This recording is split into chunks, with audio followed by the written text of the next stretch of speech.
Bulletin میں خوشامدید۔ غلطی نہ کریں، فوجی حل کوئی حل نہیں۔ اقوام متحدہ کے سیکرٹری جنرل نے پاکستان اور بھارت کے درمیان ثالثی کی پیشکش کر دی۔ انٹونیو گوٹریس نے کہا دونوں ملکوں کے درمیان قیام امن کے لیے اپنی خدمات پیش کرتے ہیں، ایسی کاوش کی حمایت اور مدد کے لیے تیار ہیں جس سے سفارتکاری بڑھے، امن قائم ہو۔ پاکستان اور بھارت تحمل کا مظاہرہ کریں اور جنگ سے گریز کریں۔ پاک بھارت کشیدگی خطرناک مقام پر ہے، دونوں ملکوں کو تحمل کا مظاہرہ کرنا ہوگا۔ غلطی نہ کریں، فوجی حل کوئی حل نہیں۔ اقوام متحدہ کے سیکرٹری جنرل نے پاکستان اور بھارت کے درمیان ثالثی کی پیشکش کر دی۔ انٹونیو گوتریس نے کہا دونوں ملکوں کے درمیان قیام امن کے لیے اپنی خدمات پیش کرتے ہیں۔ Between India and Pakistan are at their highest in years. It pains me to see relations reaching a boiling point. It is also essential, especially at this critical hour, to avoid a military confrontation that could easily spin out of control. Now is the time for maximum restraint and stepping back from the brink. Make no mistake, a military solution is no solution. I offer my good offices to both governments in the service of peace. The United Nations stands ready to support any initiative that promotes de-escalation, diplomacy, and the renewed commitment to peace. Bharat سے تناؤ، ایران کے پاکستان کے ساتھ کام کرنے کی یقین دہانی۔ ایرانی وزیر خارجہ نے وزیر اعظم شہباز شریف، صدر مملکت اور اسحاق ڈار سے ملاقات کی۔ عباس عراقچی نے کہا پاک بھارت کشیدگی پر پاکستانی موقف سمجھتے ہیں، پاکستان کے ساتھ مل کر کام کریں گے۔ وزیر اعظم شہباز شریف نے کہا مسئلہ کشمیر سے توجہ ہٹانے کے لیے بھارت پروپیگنڈا کر رہا ہے، پانی کو بطور ہتھیار استعمال کرنا ناقابل قبول ہے۔ وزیر خارجہ اسحاق ڈار نے مشترکہ پریس کانفرنس میں کہا پاکستان پہلا قدم نہیں اٹھائے گا، بھارت نے جارحیت کی تو منہ توڑ جواب دیں گے۔ With this incident, we welcome any international, transparent and independent probe to establish the facts as decided in the meeting of the National Security Committee of Pakistan that we will demonstrate patience, we will exercise full restraint, and we will not be the first one to take any escalating move. However, if India takes any adventure, then we will give a befitting reply. بھارتی دھمکیوں کے خلاف حکومت اور opposition کا متحدہ جواب، قومی assembly میں متفقہ قرارداد منظور۔ اسپیکر ایاز صادق نے کہا پوری سینیٹ اور قومی اسمبلی پاکستان کے لیے اکٹھی ہے۔ ایاز صادق نے کہا بند مٹھی کی طرح ہیں، پاکستان پر آنچ نہیں آنے دیں گے۔ اپوزیشن لیڈر عمر ایوب بولے بھارت نے پانی روکا تو یہ اعلان جنگ ہوگا، ہمارا رد عمل ایسا ہونا چاہیے کہ ہندوستان کا منہ توڑ دیں۔ سیاسی اختلاف جمہوریت کا حسن ہے، جب بات پاکستان کی ہے بند ہاتھ کی طرح ایسے کھڑے ہیں سارے، پاکستان پہ آنچ نہیں آنے دیں گے۔ ہمیں کبھی بھی دشمن کے آگے کمزور آواز میں بات نہیں کرنی چاہیے۔ خدا نہ خواستہ جنگ چھڑتی ہے، اپنی جانیں نشاور کرنے کے لیے اپنے مادر وطن کے لیے حاضر ہوں گے۔ پاکستان بھیک آواز ہو کے مودی کو کہہ رہا ہے تم نے انڈس واٹر ٹریٹی کو وائلیٹ کیا، یہ ایک ڈکلیریشن آف وار ہوگی۔ ہمارا رسپانس ایسا تکڑا رسپانس ہونا چاہیے، ہندوستان کا منہ توڑ کے ہم لوگ رکھیں تب بات بنے گی۔ واپس آئیں گے ایک بریک کے بعد، ہمارے ساتھ رہیے۔ Welcome back. پاکستان خطے میں امن کا خواہاں ہے لیکن خود مختاری پر سمجھوتا نہیں کیا جائے گا، دشمن عناصر کے مذموم عزائم کامیاب نہیں ہونے دیں گے۔ Army chief general Asim Munir کہتے ہیں غیر ملکی سپانسر دہشت گردی بلوچستان کی سیکیورٹی کے لیے سنگین خطرہ ہے، بلوچستان میں جاری اقدامات سے متعلق غلط بیانی کا تاثر ختم کرنا ہوگا۔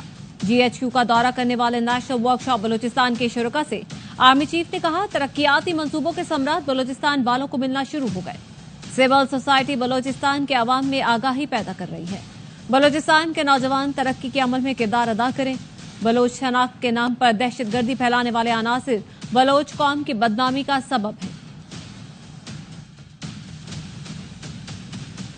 میزائل ٹیکنالوجی میں پاکستان کی کامیابیاں جاری، فتح میزائل کا کامیاب تجربہ بھی کر لیا، 120 کلومیٹر تک زمین سے زمین پر مارک کرنے کی صلاحیت رکھتا ہے۔ فتح میزائل کا تجربہ انڈس مشقوں کے دوران کیا گیا۔ آئی ایس پی آر نے بتایا chairman joint chief of staff committee اور چیف آف آرمی سٹاف نے فوجیوں، سائنسدانوں اور انجینئرز کو مبارکباد دی ہے۔ پاکستان کے خلاف کسی بھی جارحیت کو ناکام بنانے کے لیے پاک فوج کی آپریشنل تیاریوں پر مکمل اعتماد کا اظہار کیا گیا۔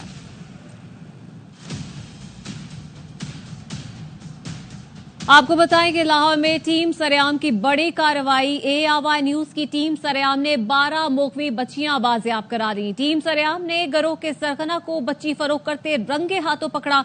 मजीद जानते हैं एंकर पर्सन सरेआम इकरारुल हसन से। इकरार बताएगा किस तरह से आपको ये मालूमात थी कि इस तरह से बच्चियां आगे फरोख्त की जा रही? जी, ये बड़ी हैरत अंगेज दास्तान है। गुज़श्ता रोज टीम सरेआम ने लाहौर में एक कार्रवाई की थी और एक गैंग को एक 6 महीने की बच्ची को फरोख्त करते हुए रंगे हाथों गिरफ्तार करवाया था। उसके खिलाफ गुज़श्ता रोज मुकदमा भी दर्ज हुआ और उस बच्ची की उम्र तकरीबन 6 महीने थी, जिसे 6 लाख रुपए के इवज लाहौर की एक सड़क पर जानवरों की तरह, भेड़ बकरियों की तरह फरोख्त किया जा रहा था। जब मजीद तहकीकात की गई, उस शख्स को गिरफ्तार किया गया, उसके साथियों को गिरफ्तार किया गया, तो मालूमात मिली कि वो शख्स एक नाम नेहाद NGO चला रहा है और उस NGO के तहत एक यतीम खाना चलाया जा रहा है, जहाँ पे मजीद ऐसे बहुत सारे बच्चे रखे गए हैं और वहीं से इस बच्ची को लाकर भी फरोख्त किया जा रहा था।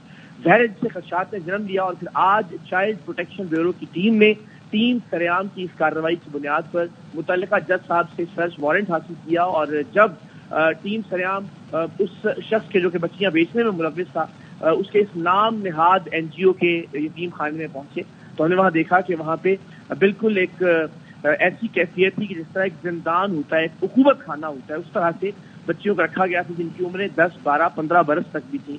तो अल्हम्दुलिल्लाह 12 बच्चियों को टीम सरेआम ने चाइल्ड प्रोटेक्शन ब्यूरो की टीम के हमरा वहां से बाजियाब करवाया और अल्हम्दुलिल्लाह उन्हें महफूज मकाम पर मुंतकिल कर दिया गया है। आप अंदाजा कर सकते हैं, विजुअल्स दिखाई दे रहे हैं कि उन्हें किस तरह से किस गलाजत के साथ उस उखुबत खाने के अंदर कैद रखा गया था। बिल्कुल, ये हमने देखा भी और इंशाल्लाह आने वाले प्रोग्राम्स में देखेंगे भी। बहुत शुक्रिया इकरारुल हसन आपका। आपको पता 30,000 रुपए बाजी हालांकि उसका जुलाई मेरा जिगरी दोस्त। अच्छा, इकरार दोस्त। वापस आएंगे एक ब्रेक के बाद। हमारे साथ हुई ब्रेक के बाद खुशामदीद। वज़ीर आज़म शहबाज शरीफ से चेयरमैन बिलावल भुट्टो जरदारी की क़यादत में पीपल्स पार्टी वफ़द की अहम मुलाकात हुई है। वज़ीर आज़म ने कहा पाकिस्तान खित्ते में अमन और इस्तेहकाम चाहता है, लेकिन दिफा में मुंह तोड़ जवाब देने की सलाहियत रखता है। पाकिस्तान अक़वाम मुत्तहिदा की सिक्योरिटी काउंसिल में भी ये मसला भरपूर अंदाज में उठाएगा। PP वफ़द ने कहा सियासी जमातें पाकिस्तान के दिफा के लिए मुत्तहिद और पाक अफवाज के शाना बशाना खड़ी हैं। वफ़द ने वफाकी हुकूमत की सफारती कोशिशों की तारीफ की। मुलाकात के दौरान बजट तजवीज़ और दीगर अमूर पर भी तबादला ख्याल किया गया है। जनरल आसिम मुनीर पाकिस्तान के मर्द आहन हैं। अमरीकी अखबार न्यूयॉर्क टाइम्स ने लिखा पाक भारत कशीदगी और तनाव में जनरल आसिम मुनीर ने पाकिस्तान का वाज़ेह मौक़िफ़ तश्कील दिया, कौम को मुत्तहिद कर दिया। 2.3 million Indian army with all their wherewithal cannot intimidate. अमरीकी अखबार न्यूयॉर्क टाइम्स ने army chief general Asim Munir को मर्द आहन करार दे दिया। अखबार ने लिखा पहलगाम वाक़े के बाद भारत पर दबाव और खित्ते में तनाव में इजाफा हो रहा है। ऐसे में जनरल आसिम मुनीर ने पाकिस्तान का वाज़ेह मौक़िफ़ तश्कील दिया। कुछ दिन पहले टैंक पर खड़े होकर खिताब में army chief general Asim Munir ने 2 टोक कहा भारत की किसी भी मुहिम जोई का फौरी, पुरअज़्म और मुंह तोड़ जवाब दिया जाएगा। न्यूयॉर्क टाइम्स का कहना है आर्मी चीफ का यह खिताब किसी भी भारतीय हमले का जवाब देने के अज़्म का मुकम्मल आदा था। एक ऐसे वक्त में जब पाकिस्तानी कौम सियासी और मौशी मुश्किलात में घिरी हुई थी, army chief general Asim Munir ने पूरी कौम को मुत्तहिद कर दिया। आर्मी चीफ के खिताब और बयानात को भारत में पाकिस्तान की जानिब से ताकत के इजहार के तौर पर देखा जा रहा है। और अब आपको खबर दें कि सिक्योरिटी फोर्सेस के खुफिया इतलात पर खैबर पख्तूनख्वा में मुख्तलिफ ऑपरेशन। ISPR का कहना है कि ऑपरेशन में 8 खवारिज मारे गए हैं। शुमाली वजीरिस्तान के इलाके मीर अली में 3 खवारिज मारे गए। जनूबी वजीरिस्तान में सिक्योरिटी फोर्सेस ने इंटेलिजेंस बेस्ड ऑपरेशन किया है। जनूबी वजीरिस्तान ऑपरेशन में 2 खारजी जहन्नुम वासिल किए गए हैं। जनूबी वजीरिस्तान में खवारिजियों से मुकाबले में नायक मुजाहिद खान शहीद हो चुके हैं। खैबर और बन्नू में सिक्योरिटी फोर्सेस और खवारिज में झड़पें हुई। खैबर बन्नू झड़पों में 3 खवारिज मारे गए। हला खवारिज से असलहा, गोला बारूद और धमाका खेज मवाद भी बरामद हुआ है। हला खवारिज इलाके में सिक्योरिटी फोर्सेस पर हमलों, शहरियों की टारगेट किलिंग में मुलव्वस थे। खबरें और भी हैं, शामिल करेंगे इस ब्रेक के बाद। हमारे साथ रहिए। Welcome back.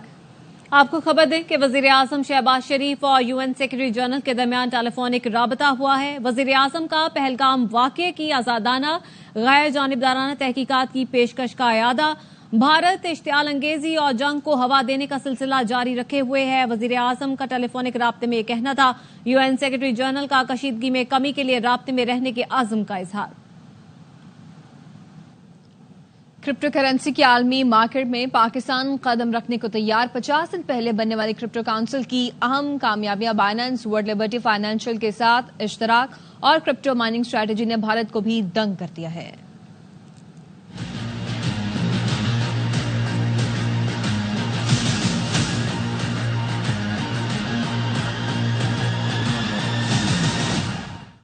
पाकिस्तान $3 ट्रिलियन की आलमी क्रिप्टो करेंसी मार्केट में अहम किरदार अदा करने को तैयार। क्रिप्टो काउंसिल ने क़याम के बाद से अब तक अहम कामयाबियां समेट ली।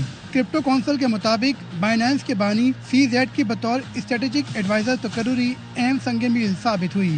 CZ क्रिप्टो करेंसी की सबसे बड़ी एक्सचेंज बाइनेंस के बानी हैं, जिनकी ज़ाती दौलत $100 अरब से ज़ायद है। अमरीकी सदर ट्रंप की हिमायत याफ्ता ब्लॉकचेन वर्ल्ड लिबर्टी फाइनेंशियल के साथ मुफाहमत की याददाश्त पर दस्तखत ने भी बाजी पलट दी। बाइनेंस और लिबर्टी फाइनेंशियल से इश्तराक पाकिस्तान में स्टेबल कॉइंस, डिसेंट्रलाइज्ड फाइनेंस और क्रॉस बॉर्डर ब्लॉकचेन इंफ्रास्ट्रक्चर को फरोग देगा। क्रिप्टो काउंसिल के चीफ एग्जीक्यूटिव ऑफिसर बिलाल बिन साकिब की मलेशिया के वजीर खारजा मोहम्मद बिन हाजी हसन से मुलाकात में भी अहम पेशरफ्त हुई, जहाँ क्रिप्टो और इस्लामी मईशत को यकजा करने, ब्लॉकचेन टेक्नोलॉजी और डिजिटल असासों के शोबों में ताउन पर तबादला ख्याल हुआ। क्रिप्टो काउंसिल के मुताबिक क्रिप्टो करेंसी के मजबूत मुस्तकबिल के लिए क्रिप्टो माइनिंग और AIT डाटा सेंटर का क़याम भी अमल में लाया जा रहा है। शुएब निज़ामी, ARY news, Islamabad. News bulletin से फिलहाल इतना ही। देखते रहिए ARY न्यूज़।